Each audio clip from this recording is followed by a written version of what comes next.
Bienvenidos y bienvenidas. Mi nombre es Alejandro Moya, soy magistrado auxiliar de la sección de apelación del Tribunal para la Paz y hoy les voy a hablar sobre el acuerdo de paz que firmó el Estado colombiano y las FARC en 2016. Puntualmente voy a hablarles del contexto en el que se firma ese acuerdo, por qué se negocia la paz y finalmente qué es lo que se negoció. Hay tres datos claves del contexto. El primero de ellos es que para 2012 había una superioridad militar por parte del Estado, producto de una política de seguridad democrática que estuvo vigente en el país por al menos 8 años. En esa época, el ejército tenía una superioridad a las FARC y le había dado uno de los golpes más duros en la historia de la guerrilla. Habían dado de baja a Martín Caballero, al Negro Acacio, a Raúl Reyes, al Mono Jojoy y finalmente a Alfonso Cano, quien para el momento de su muerte era el máximo comandante de la guerrilla.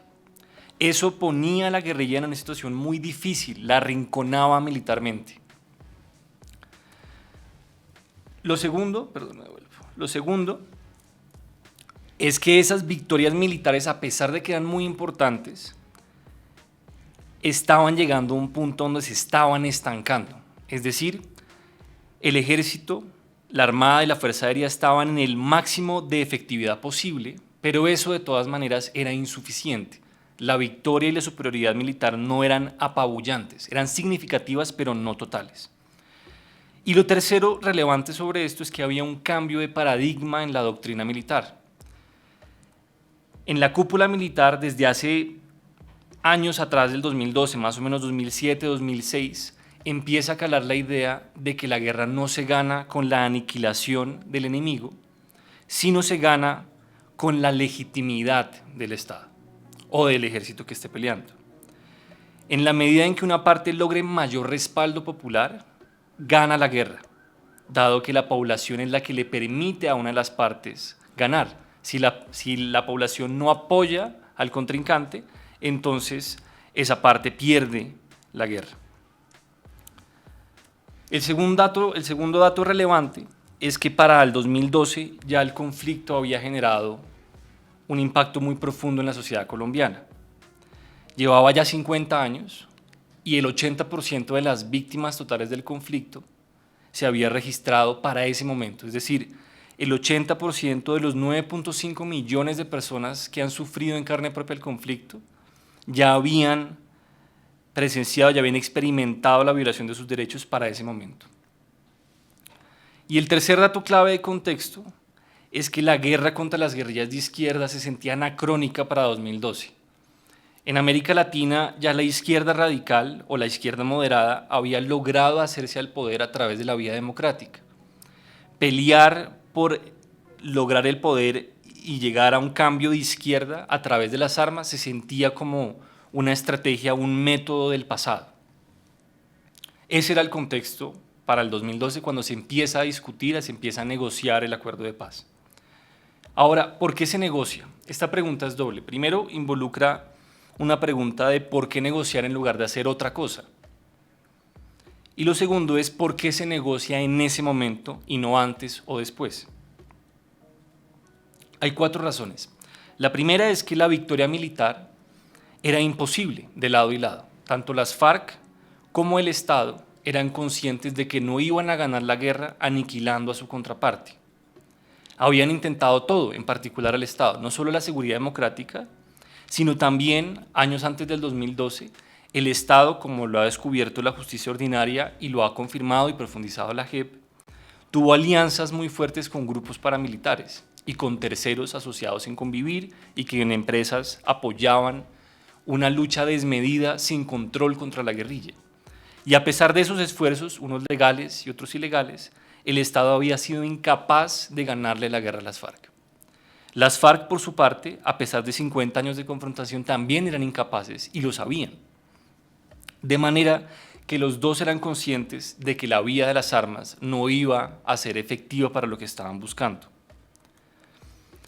El conflicto, como les comentaba, de los 50 años y el 80% de las víctimas hasta 2012 ya era insoportable. Esas cifras son muy escandalosas porque si uno las traduce como a su vida cotidiana, significa que una de cada 6 personas, una de cada 5 personas, uno de cada 5 colombianos ha vivido la guerra en su propio cuerpo o en su círculo más íntimo. Y además de esta carga humanitaria, de esta carga de dolor, el conflicto lleva a un estancamiento social e institucional. Consume todas las energías, los recursos del Estado, la atención del Estado y le impide al Estado y a su sociedad pensar en otros problemas. Había otra razón para negociar y para negociar la paz en ese momento, y era que las FARC estaban muy cerca de cambiar de tipo de liderazgo. El antiguo secretariado, el último secretariado que hubo y con el que se firmó el acuerdo, estaba integrado por personas ya mayores. Hoy algunos de ellos tienen 60, 70, incluso 80 años. Y el Estado en 2012 pronosticaba que la guerrilla iba a cambiar de líderes y que iban a llegar nuevas personas, más jóvenes, que no tenían la misma formación ideológica y que iban a estar inclinados a ver quizás el conflicto como una manera de obtener recursos, una guerra de narcotráfico, y negociar con ellos iba a ser mucho más difícil. Por eso se necesitaba una estrategia muy rápida y aprovechar que una persona como Rodrigo Londoño, que reemplaza a Alfonso Cano, era de la vieja escuela de las FARC y se podía negociar con él. Finalmente, se negocia en lugar de seguir con el propósito estrictamente militar, porque negociar permitía ganar algo. No era una victoria apabullante, no era un final donde hubiera un vencido y un vencedor, pero sí era un acuerdo que le permitía a las dos partes ganar. Primero, ambos contrincantes estaban cansados de la guerra y la paz en ese contexto significaba una victoria. Lo segundo, en el caso específico del gobierno, el gobierno lograba someter al Estado y al derecho a las FARC, es decir, que el otro lo reconociera como Estado legítimo y se sometiera ante él, con algunas modificaciones que vamos a ver y algunas reformas, pero era la victoria final del Estado y del derecho, un solo proyecto de vida en común. Y para las FARC, negociar significaba ganar porque llevaba reformas profundas, bien sea directamente en el acuerdo, las FARC podía solicitar reformas que quedan después consignadas en el texto, pero también porque el acuerdo, a través de la participación política que le permite a las FARC, le permite perseguir reformas profundas en los años siguientes. Antes de pasar a los puntos del acuerdo, quiero detenerme brevemente en qué significa negociar la paz. Lo primero es que negociar la paz significa reconocer al otro. Reconocer al otro comienza por atestiguar que esa persona existe o que ese grupo existe y que tiene derecho a decir cosas y a ser escuchado, pero va más allá. Y en este caso es reconocerle que tiene un poder para negociar y decir que sí y decir que no. Es decir, que hay que ponerse de acuerdo con el otro. No solamente es importante que el otro exista y verlo, sino también verlo como un interlocutor válido con el que me tengo que poner de acuerdo, porque si no, no logro el fin negociado a la guerra. Ahí sí se quiere un cierto reconocimiento de igualdad entre las partes. Eso es muy difícil, fue una de las cosas más difíciles de lograr, porque contrastaba con un pasado en el que el Estado negaba que hubiera un conflicto armado y describía que no había conflicto sino una amenaza terrorista.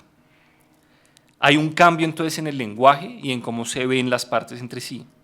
Y lo segundo es que es un esfuerzo muy complicado porque en el pasado se había intentado negociar con esa amenaza terrorista, pero no se había logrado. Es decir, había un recuerdo de negociaciones fallidas y por tanto de desconfianza hacia una negociación. Negociar la paz también significa tener muy claras las prioridades. Negociar significa que hay que ceder en cosas para lograr otras. Y en esa medida las dos partes tenían que tener claro qué era lo más importante para ellas, en qué estaban dispuestas a ceder y en qué no. Ambas coinciden en algo que es vital, y es que la paz es el fin superior, es lo que las une. Y la paz se entendía como un derecho síntesis, es decir, como un derecho sin el cual los demás derechos no son posibles, como una condición para que el Estado social de derecho y la vida en comunidad y en tranquilidad sea posible. Ahora sí, entrando ya en el fondo del asunto, ¿cuáles son las los principales puntos del acuerdo. Los que vamos a ver a continuación, todos los une como esta idea de una triple dimensión. Lo que querían los firmantes era, primero, referirse al pasado y resolver problemas estructurales que permitieron la guerra y su degradación.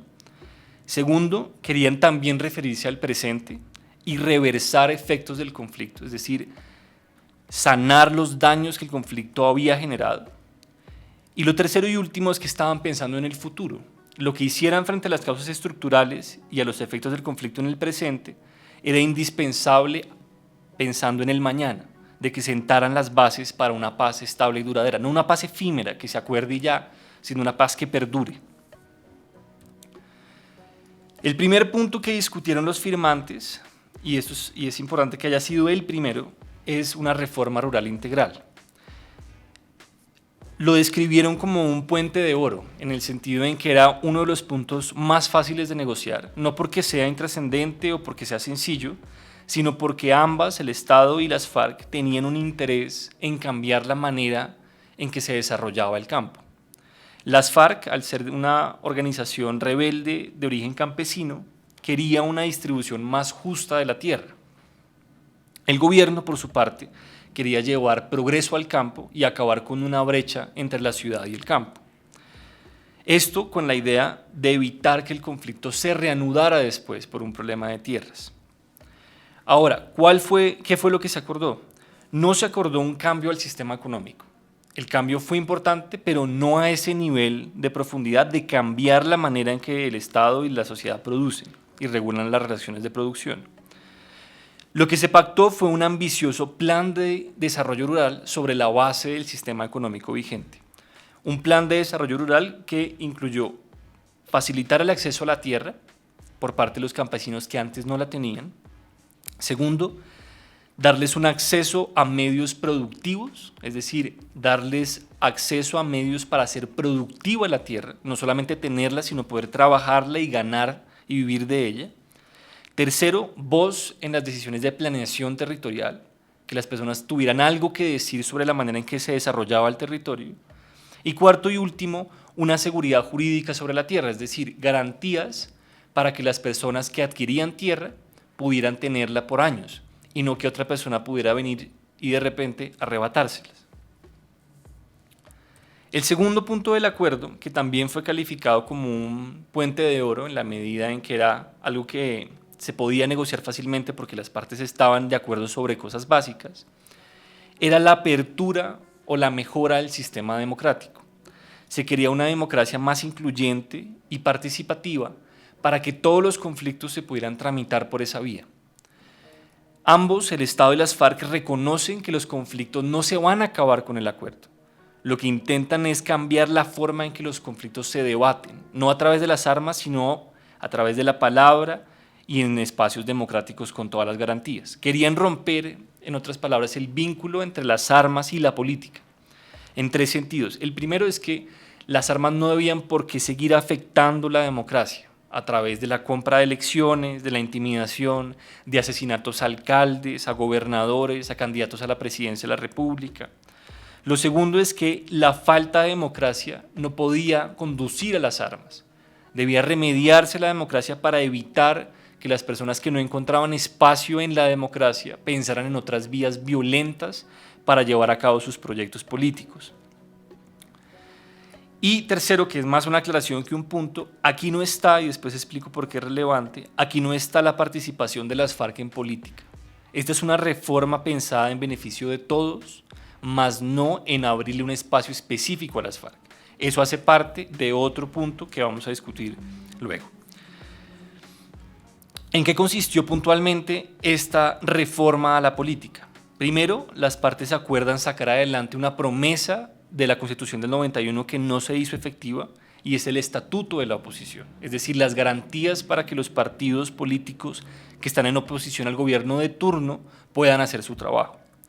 Lo segundo es que conforman una misión electoral especial compuesta por expertos para sugerir reformas que modernicen y hagan transparente el sistema electoral. Y lo tercero relevante es que acuerdan 16 circunscripciones especiales de paz, es decir, 16 espacios en el Congreso de la República, en la Cámara de Representantes, para que las regiones más afectadas por el conflicto puedan elegir a líderes que lleven la vocería de los intereses de las personas afectadas por la guerra. Y en esa medida pongan en debate en el escenario nacional lo que más les interesa para evitar que la guerra continúe o para remediar los efectos que ha tenido. El tercer punto del acuerdo es el fin del conflicto. Quizás este es el más obvio y en el que tiene que estar en todos los acuerdos, y es terminar la guerra. Entonces, esto involucra algo que es importante y es el cese al fuego, que es extraño que se haga al final, pero que en el caso de las FARC y del Estado ocurre así porque se combatió durante la negociación. Entonces, lo primero que había que hacer era terminar el combate que seguía andando. Lo segundo era la dejación de las armas. Una vez cesan las hostilidades, las FARC se comprometen a entregar las armas y no volverlas a tomar nunca. Para hacer esto y para mantener la dignidad como un contrincante que negocia y no que ha sido vencido, las FARC piden que las armas no se le entreguen al gobierno, sino que se le entreguen a un tercero imparcial, que sería en este caso las Naciones Unidas. Y después acuerdan las partes que las armas no van a ser guardadas, no van a ser reutilizadas, sino van a ser destruidas. Y la forma de destruirlas es inutilizarlas y convertirlas en monumentos artísticos, uno en Bogotá, otro en La Habana y otro en Nueva York, por ser ese la base de las Naciones Unidas. El tercer punto dentro de este tercer capítulo es la reincorporación de la guerrilla.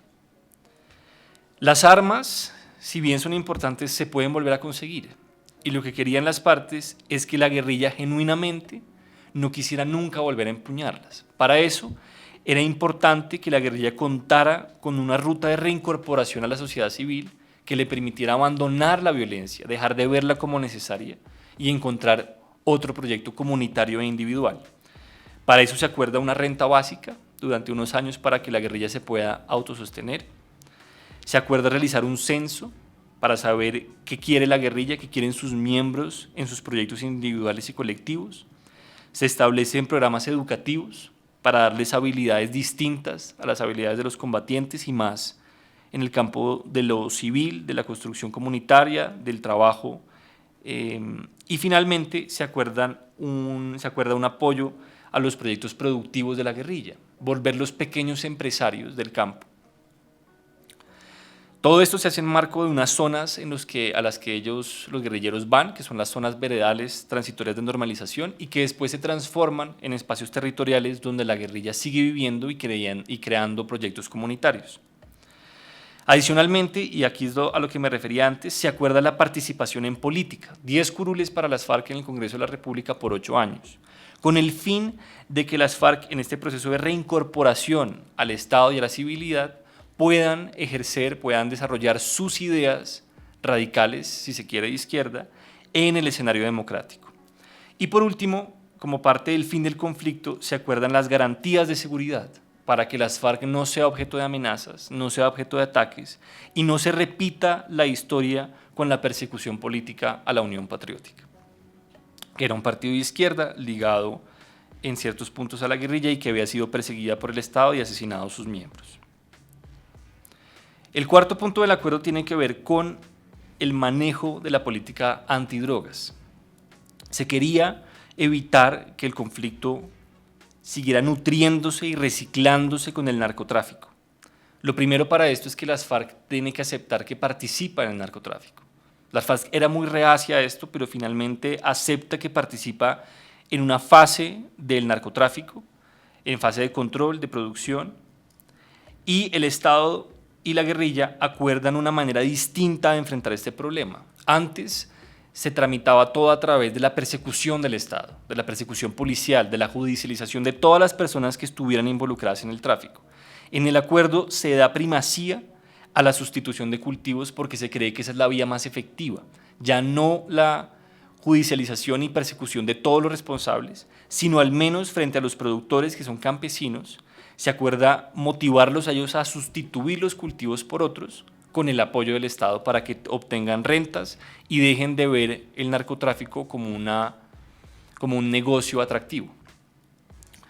La persecución y judicialización se reserva para los traficantes de la droga, es decir, hay un enfoque diferenciado dependiendo de cuál es el eslabón en la cadena de narcotráfico contra el cual se quiere combatir.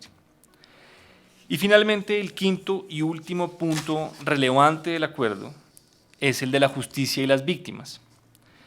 Las partes, las dos, reconocen que han cometido crímenes graves y se comprometen a resarcir el daño.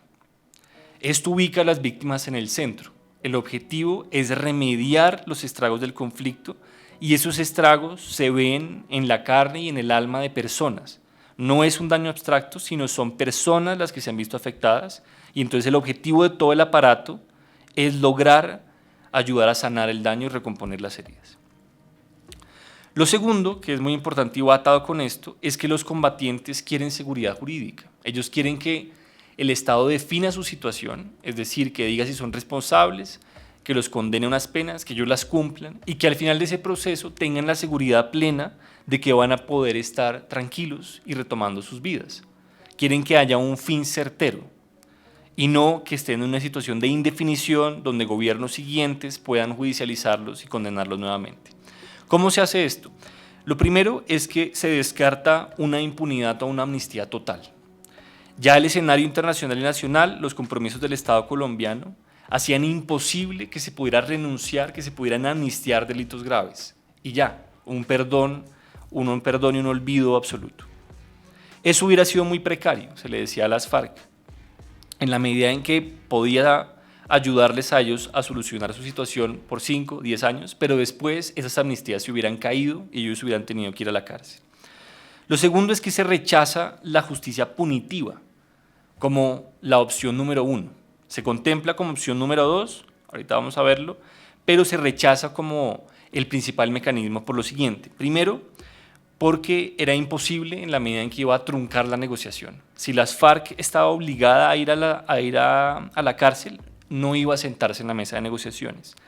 Segundo, la justicia punitiva era mal vista por las FARC. La justicia había sido comprada por actores de la guerra, había sido no solamente una víctima del conflicto, pero también causa del conflicto. Y en esa medida las FARC desconfiaba del sistema judicial ordinario del Estado colombiano. La justicia punitiva era además inadecuada. No iba a poder tramitar todos los casos de la guerra.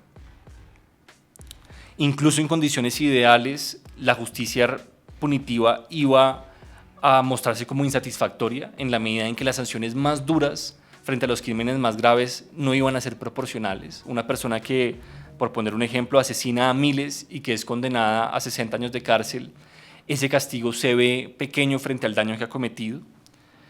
Tercero, la justicia punitiva no restaura a las víctimas, no es una de sus principales preocupaciones. Y por último, tampoco resocializa a la persona que ha cometido el crimen. De manera que es necesario pensar en una forma distinta de hacer justicia, y ahí aparece la justicia restaurativa como una manera diferente de entender qué tiene que hacer el Estado frente al crimen, y consiste, como ustedes lo han visto y lo van a profundizar en el resto de la cátedra, en buscar sanar el daño como el principal cometido, el principal objetivo del proceso, y de que el compareciente, de que la persona que ha cometido el delito participe activamente en ese proceso de sanación. Hay un falso dilema entre justicia y paz, es decir, no se renuncia a la justicia para hacer la paz, sino que se vuelve a pensar, se reflexiona sobre la justicia y se modifica para lograr una paz. Igual hay justicia, es una justicia rigurosa, pero es diferente. Y en esta medida, en este punto, y con eso termino, se acuerda que se crea un sistema integral de paz.